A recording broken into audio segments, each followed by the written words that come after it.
Bom estarmos juntos mais uma vez no início do mês do Santa Ceia. Eu quero convidar você a abrir sua Bíblia em 1 Coríntios.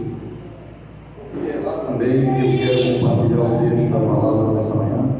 Mas antes disso, eu quero falar sobre a Santa Ceia.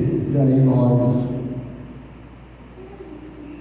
leremos a palavra sobre a qual queremos que o Espírito Santo nos ministre algo no nosso coração. A primeira coisa que eu quero que você leia é um texto que você já está acostumado a ler comigo em 1 Coríntios 10. Eu vou ler só alguns versos da palavra de Deus, a partir do verso 15. Você vai ler comigo 1 Coríntios 10, 15 em diante, para que eu fale uma coisa a respeito de Santa Ceia para você. Falo como é entendido, diz a palavra de Deus, julgai vós mesmos o que digo. Porventura o cálice de bênção que abençoamos não é a comunhão do sangue de Cristo? O pão que partimos não é, porventura, a comunhão do corpo de Cristo? Pois nós, sendo muitos, somos um só pão e um só corpo, porque todos partimos o mesmo pão. E o verso 18 diz assim: vede Israel segundo a carne, os que comem os sacrifícios não são porventura participantes do altar? Eu já tenho falado isso para você diversas vezes, quase que em todas as santas ceias, mas preciso falar hoje mais uma vez. Quando nós partimos o pão, quando nós bebemos o vinho, celebrando a Santa Ceia, nós estamos fazendo uma ministração não no nível material, mas no nível espiritual. Não é um ato simples comer o pão, e não é um ato simples beber o vinho, porque comer o pão tem significado e beber o vinho também. Paulo faz uma comparação com o que acontece em Israel nos sacrifícios que são feitos no altar. Quem pode comer os sacrifícios são apenas os sacerdotes que estão no altar. E ele faz essa explicação falando para os coríntios.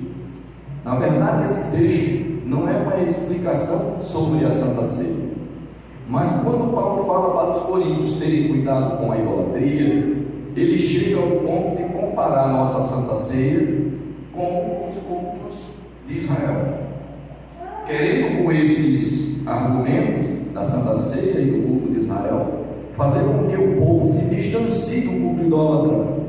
Entende o que fala?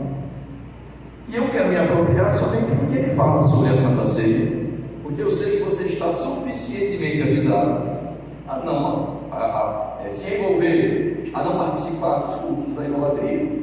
Pelo menos é o que nós esperamos de crentes que, ano após ano, estão na presença de Deus, celebrando a Santa Ceia como símbolo de uma aliança que tem com Deus. Então a gente vai deixar hoje de lado essa explicação sobre idolatria e se concentrar na Santa Ceia. Paulo diz que a Santa Ceia, o pão que partimos, é no sentido de ter o seguinte significado: comunhão com o corpo.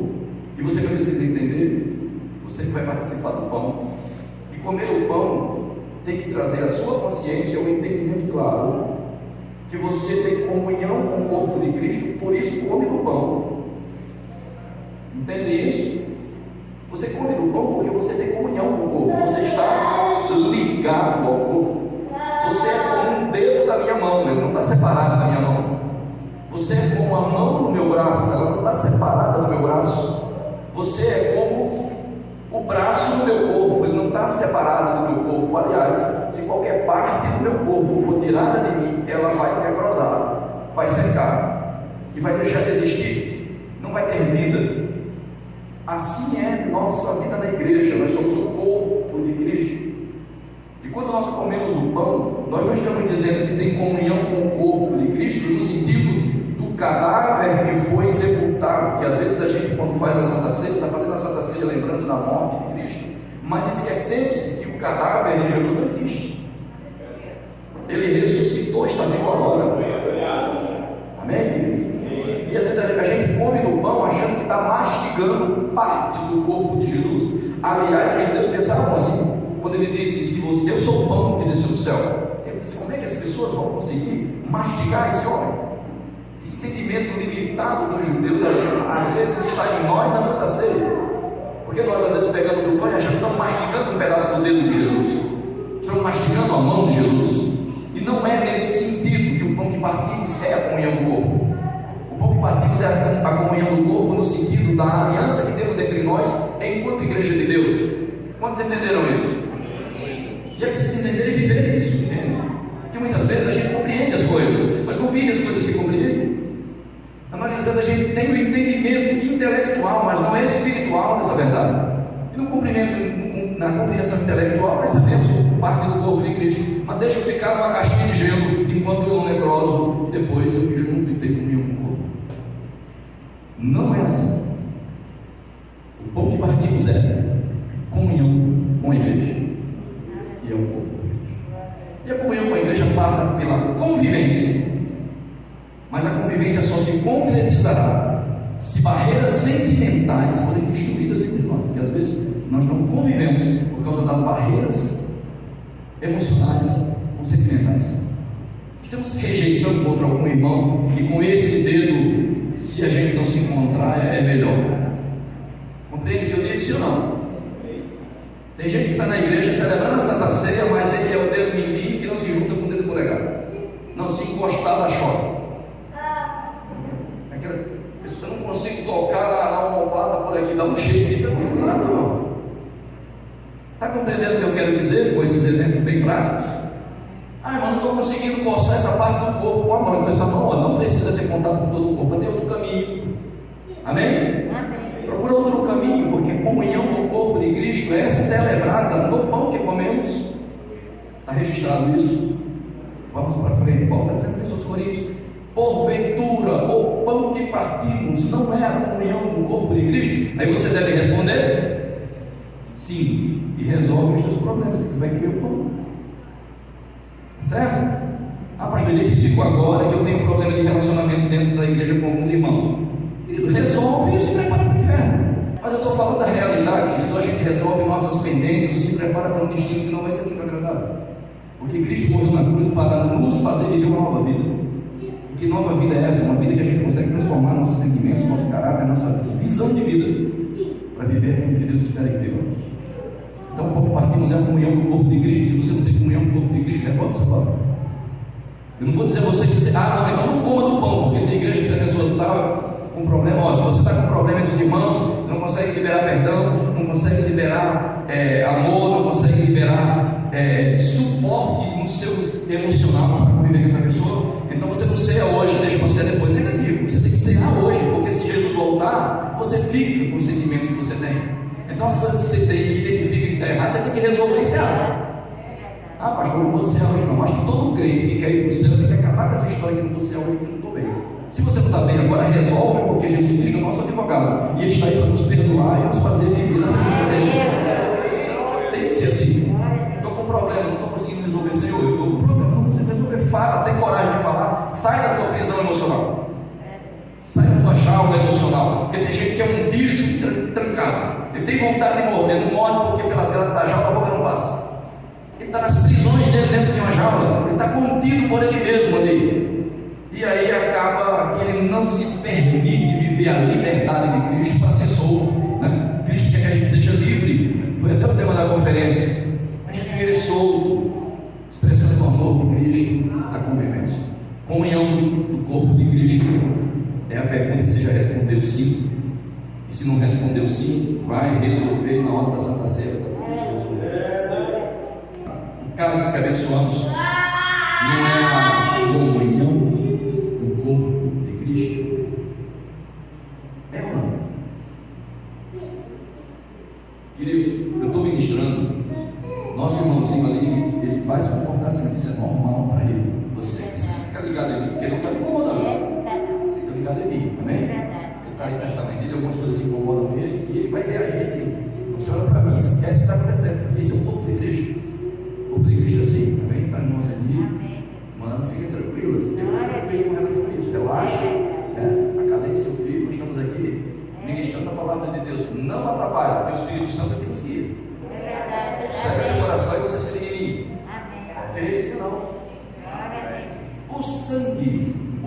esse que abençoamos não é porventura a comunhão do sangue de Cristo? Outra pergunta feita por Paulo: é ou não é?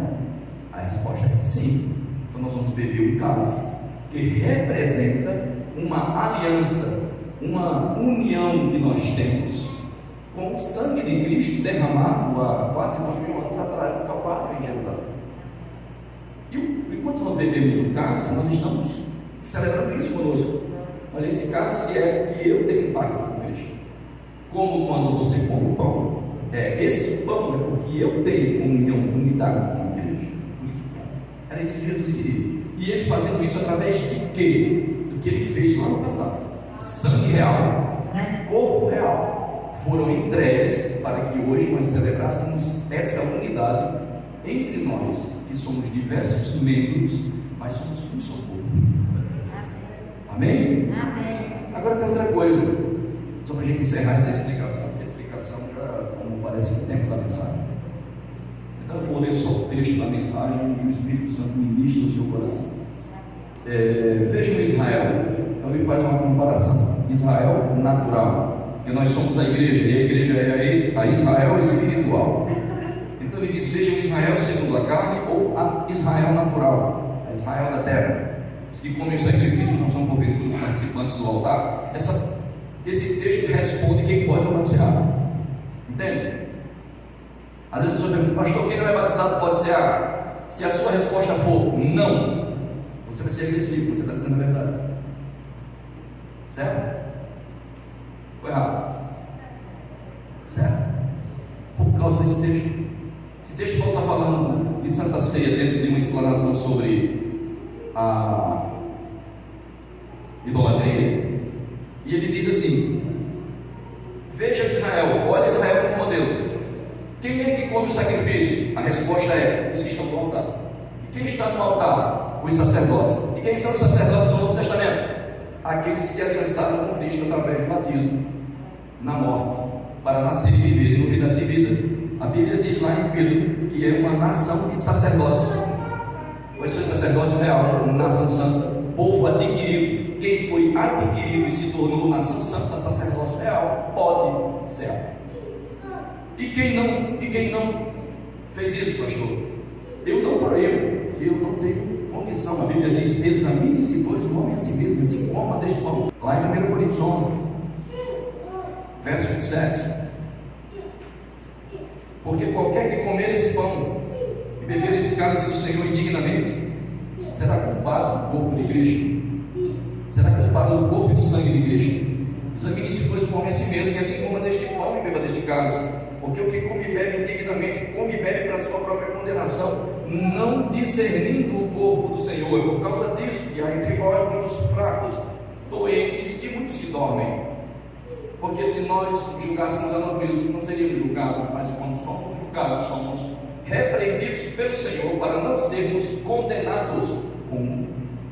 Então, quem pode ser água? Quem está no altar? Eu vou proibir? Não, eu só vou orientar. Esse é meu papel. Eu estou orientando a todos hoje. Porque a Bíblia diz que quem come esse pão e bebe esse cálice indignamente se torna culpado. E Jesus não morreu na cruz para nós sermos culpados pela morte dele. Ele morreu pelos nossos pecados voluntariamente. Nós não matamos. Mas quando nós seamos indignamente, nós somos culpados, porque nós não fazemos valer a morte dele na nossa vida. Amém?